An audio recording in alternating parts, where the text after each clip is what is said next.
Good morning বন্ধুরা, আশা করি সবাই ভালো আছো, সুস্থ আছো। আজকের ভিডিওটা রান্নাবান্না থেকেই শুরু করছি। দেখুন বন্ধুরা, কলপারে মাছ ভাজতে চলে এসেছি। এখানে আছে চিংড়ি মাছ, একটা পাবদা মাছ, এখানে কিছু মাংস আছে সলিড, পকোড়া হবে। এখানে মাংসটা ধুয়ে নিচ্ছি। দেখুন পাগড়ি ঘুরে বেড়াচ্ছে। কিছু মৌরলা মাছও এনেছে। এদিকে এসে দেখছি ভাতটা হয়ে গেছে, ভাতটা ফুটতে শুরু করেছে। এদিকে আমি মাংসের জোগাড়গুলো করে নিচ্ছি। আলু কেটে নিয়েছি ডুমো ডুমো করে। এদিকে পেঁয়াজ টমেটো কেটে নিয়েছি। এখানে রসুন, আদা আর শুকনো লঙ্কা, তারপরে গরম মশলা আর কিছুটা ধনে, কিছুটা জিরে দিয়ে একসাথে বেটে নেব। এইদিকে চলে এসেছি, আলুগুলোকে ভালো করে লাল লাল করে ভেজে নেব। ভেজে নিয়ে এখন ভালো করে লাল লাল করে ভেজে নিয়ে তুলে রাখবো। রেখে এই তেলের ভেতরে মশলা দিয়ে দেবো।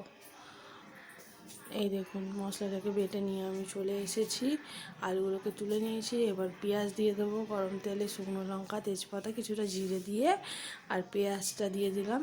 দিয়ে একটু হালকা লাল লাল করে ভেজে নিয়ে এর ভেতরে দেব টমেটো। দেখুন হালকা করে ভেজে নিচ্ছি আমি। ভেজে নিয়ে এখন টমেটো দেবো। ভালো করে ভেজে নিচ্ছি। ভেজে নিয়ে নুন দিয়ে দিচ্ছি।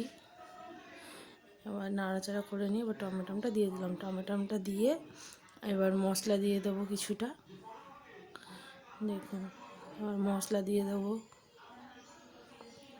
মশলাটা দিয়ে ভালো করে কষিয়ে তেল ছেড়ে এলে মাংসটা দিয়ে দেবো। মাংসটা দিয়ে ভালো করে কষাতে হবে বেশ অনেকক্ষণ ধরে। ঢেকে ঢেকে মাংস করলে মাংসের টেস্টটা খুব ভালো হয়।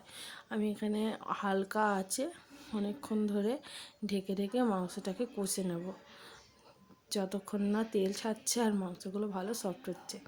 মুরগির মাংসতে বেশি জল দিয়ে সেদ্ধ করলে ভালো লাগে না, অল্প জল দিয়ে বেশ অনেকক্ষণ ধরে আস্তে আস্তে করলে মাংসটা টেস্ট হয়। এবার আমি এদিকে মাংসটাকে কষে নিচ্ছি। কষা হয়ে গেছে, এবার আমি জল দেব, ফুটবে। হালকা উনুন দেখেছেন, একদমই জাল নেই, একদম হালকা আছে, ঢেকে দেবো। হালকা আছে, আস্তে আস্তে হবে। আমি এবার ঘরে যাব। ঘরে চিংড়ি মাছের মালাইকারি হচ্ছে, দেখতে যাব। দেখুন চিংড়ি মাছগুলোতে নুন হলুদ মাখিয়ে নিচ্ছে। মাখিয়ে নিয়ে এবার চিংড়ি মাছটা রান্না হবে।